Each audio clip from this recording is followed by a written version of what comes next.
Mr. Chair, I'd like to move the bill. A chance to answer the question. Mr. Harper? Mr. Chairman, I had two questions in regard to this. One was in regards to the question of jurisdiction or venue. Of course, every issue, there's the question of the policy itself, but inherent within each policy question is this the right level for that decision to be made? Is it a local decision, an institutional decision? Is it a decision for Congress, or is it a decision for us here at the state legislature? And so, given that we have voluntary and discretionary programs at each of these universities, why take away that decision from the local colleges and universities, whether they be public or private? I think we made it very clear, Mr. Harper, we're not taking that away. This is a backstop to that. If they have a successful program within their institution, like I highlighted in my opening remarks, that UC Davis, they can continue to use that program to qualify to meet these very voluntary standards.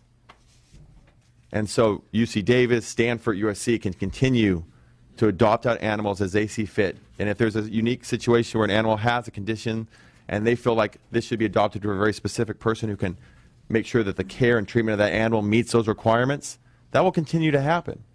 And I applaud Stanford for their ability to adopt out every animal they've ever had in their institution without a problem. That might not be the case for every institution. We have a very small sample of institutions and research providers here today. We might have more in the future. We might have less. We might have other situations arise. We might have new leadership of these institutions that have a different perspective.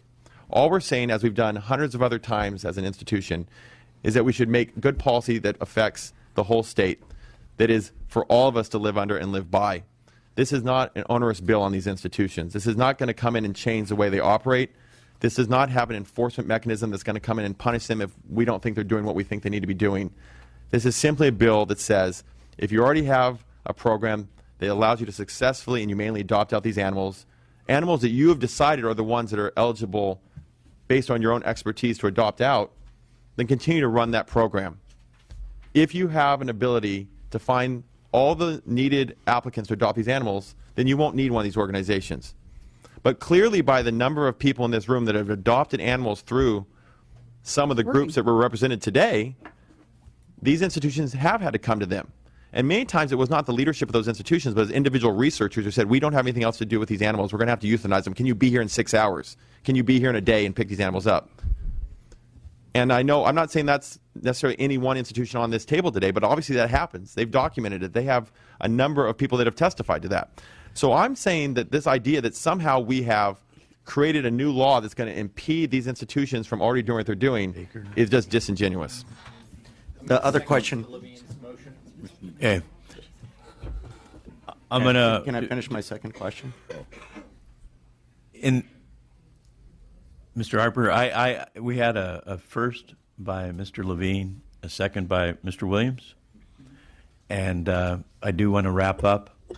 So, Mr. Chairman, I'm going to go to was Mr. Harper. In a question, though? Were you in the middle of a question? I had asked for two questions. I'll entertain the question. All right, so let's go to Mr. Harper, Ms. Baker, and then finally Mr. Linder. Mr. DeBonnet has answered my question. Thank you, Mr. Chairman. Thank you, Ms. Baker. Quick statement. Okay. Mr. Harper. Okay, and this was a point that was very strongly driven in regards to private universities being affected to this. And the question I had was about these not being independent institutions. Should private universities be treated as state universities just because they accept Cal grants to make college more affordable? Is independence surrendered upon receipt of Cal grants? I think that there is an expectation to meet certain standards when they rely on state funding. I will tell you, these institutions were the first at my door when the Cal grants were threatened last year. And I will also say that they're not just taking Cal grants, they're taking money for this research. A lot of this money for their research is coming from state grants. Not all of it. And at the end of the day, there are obviously different standards and different requirements that are met by public universities like the Cal States and the UCs, and are really amazing, outstanding private institutions like Stanford or Pepperdine or USC. There clearly are different perspectives to that question. But we are saying this. These are institutions that clearly take state funding. They have a certain obligation to meet when it comes to certain requirements. And there are other freedoms and choices they can make separate of the state. But we're not trying to make these schools state institutions, not by any means necessary. Thank you, Mr. Chairman. Mr. Linder and then Mr. Jones-Sawyer. Thank you. I'd like to say I'm thrilled to be here and show bipartisan support for not only AB 147, but also for those of you who have chosen to welcome a rescued laboratory dog into your homes. These animals have lived their lives in captivity, but this bill will ensure that more of them are given the chance to be a part of someone's family. Now, I know that I'm not alone in knowing firsthand how much love and companionship man's best friend can bring to a family. But for a family to rescue a new four-legged friend or a new four-legged family member, and for the dog to experience that love after what may or may not have been somewhat of a rough experience, I believe that creates a strong bond that just can't be broken. So as the principal co-author on this, I'm proud to offer my support. I urge my colleagues to do the same. And I do have one very important question of the author. Sure. Team Edward or Team Jacob? To be determined. I don't think she's ever heard that one before. Mr. Jones Sawyer. Yeah, there you go. Oh, Mr. Vibobny, I just want to commend you on, and it sounds like you're trying to work with the UCs and the private sector on the liability issue. Mm-hmm. One of the private institutions is in my district, so it's very important. Which one, Reggie? Of course, there's only one, University of Southern California. No disrespect to Stanford. Okay. That we don't put anyone in harm's way, even if it's unintentional consequence. And I'm glad you're working with it. So that, because I want to keep us here. The second part, which is the part that really, and it's more of a statement that I'm listening to both sides. Both sides really, really, really care about these animals. You really, really want all of them to be adopted. Some may have better success rates than others. But it appears to me if both of you work together to adopt this, we might get to a no-kill zone where we have zero euthanasia. And I would implore you during this time before we get to the floor, because if Mr. Vibobny doesn't work out the liability stuff, we may be looking at something different. But if the two of you, both sides get together, not about the what, but about the ultimate, which is getting it to where you can get every animal possible to be adopted and get that number down to 1% or fewer, that should be both of your sides' goals. Reggie, I appreciate those comments. I will tell you I'm very committed to making sure there is no liability issue at the end of the day. We don't want any of these amazing institutions to face any liability. We want to make sure that that is something that is addressed. We will take amendments. We will work hand in hand with them. I'm committed to that. I have nothing but respect for these institutions. These are what make California great, whether it's Stanford or USC or Pepperdine or Loyola or Loma Linda, or whether it's the public universities that many of us graduate from, UCLA, UC Riverside, UC Irvine, UC San Diego, or all the Cal States. This is a backbone of our state. This is why it's so important that we have a working program statewide to make sure that California once again is leading the way in humane animal treatment. And I look forward to being a partner with these institutions, not an impediment to research. I thank my co-authors on the dais today. I thank the sponsors of the bill and the people that came out today on both sides of the aisle.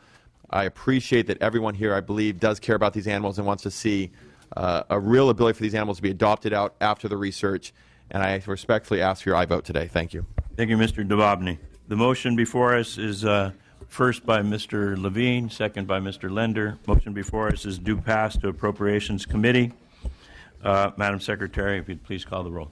Medina. Baker. Aye. Baker, aye. Bloom. Aye. Bloom, aye. Chavez. Aye. Chavez, aye. Harper. No. Harper, no. Irwin. Aye. Irwin, aye. Jones Sawyer. Aye. Jones Sawyer, aye. Levine. Aye. Levine, aye. Lender. Aye. Lender, aye. Lowe. Aye. Lowe, aye. Santiago. Aye. Santiago, aye. Weber. Aye.